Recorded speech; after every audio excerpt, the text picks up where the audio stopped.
Hi, I'm Nicholas Baez, This is Christopher Chaika. Evan Edwards. and today we will be presenting our research proposal on ethanol biofuels.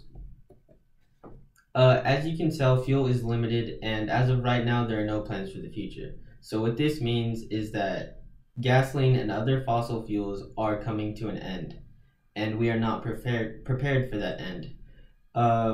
We need to start looking into alternative fuel sources, and the best substitute as of right now is ethanol. What we can do as a society to reduce fossil fuels is increasing fuel cost, which would reduce the amount of people that would drive because no one wants to drive when gas prices are high. We could look into smarter computer systems which would shut down cylinders while driving to increase fuel efficiency, and computers that would find alternative routes that would have less traffic and less roadblocks to find faster routes and more efficient routes. We could look into new types of engines such as dual fuel spark ignition systems, which would use gasoline and ethanol in different types of injectors. And we could also look into oxidation mixtures in different types of engines, as well as looking into existing engines and modifying those, but which would be pricey. And we could also look into biodiesel mixtures to increase fuel efficiency.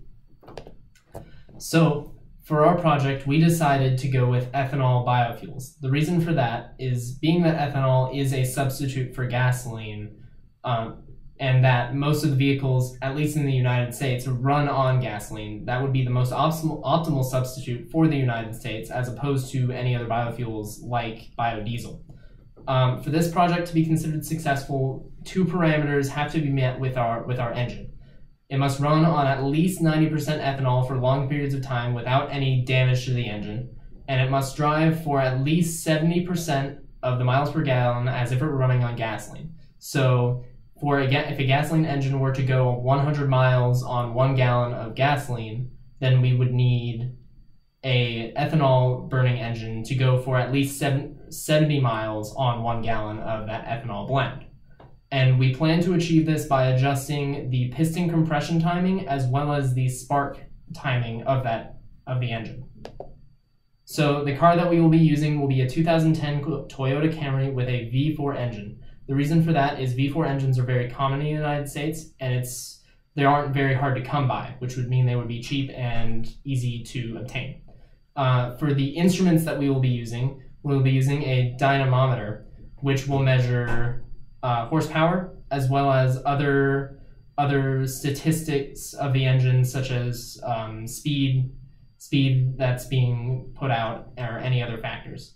We will be using an external thermometer, which will be placed on the engine block to measure the heat of the engine as it runs. And we will also use an emissions measurement system, which will be placed at the tailpipe of the engine, and it will be after the catalytic converter. The reason for that is because we want to make sure the catalytic converter is reducing anything that it can, and we also want to make sure that we are getting emission standards that would be hopefully lower than a gasoline burning engine. The car will run at 60 miles per hour on 1 gallon of fuel until the fuel runs out. The reason we chose 60 miles per hour is because 60 miles per hour is a common cruising speed on the highway, and most of the gasoline burnt that could be easily saved would be on the highway. And we will be testing this, and the reason we chose 1 gallon of fuel was because that's a small number that's easily testable in a few hours. This will be tested with 3 configurations. It will be tested on gasoline with no modifications to the engine as a control. That's just so we can get a baseline for how is the engine performing at normal standards. We'll be testing it with E85 fuel, which ranges from about 50% ethanol to 85% ethanol on an engine with no modifications. The reason for that is so we can get another baseline on how the engine performs with higher ethanol blends with no engine modifications. And then finally, we will be testing what our modification would be, which would be a higher ethanol blend, anywhere between 90 to 95%, and the modified engine, which would have compression and spark timing that would be optimal for the engines running and speed and horsepower production. The lab procedures and safety are really quite basic.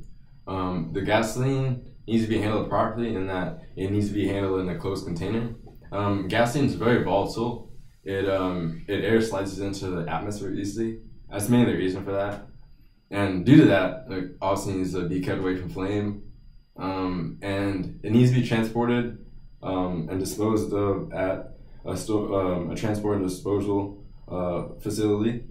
And in the case of it spilling, it can be picked up with just like an absorbent material, particularly cat litter. Cat litter is used a lot, and if we do use ethanol, it'll have a major impact on our economy. Right now, OPEC, oil and petroleum exporting countries, they kind of have us.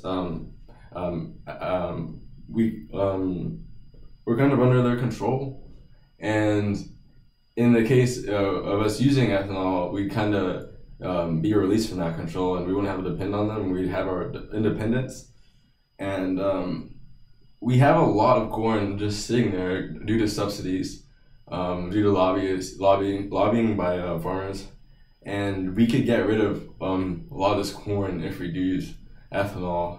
We could avoid a lot of waste. There'd be a big a big environmental impact if we use ethanol.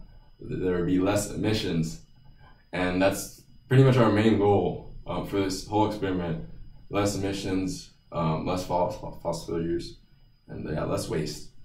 So thank you for listening to our presentation on ethanol biofuels, and we hope that you will consider our research proposal for further study.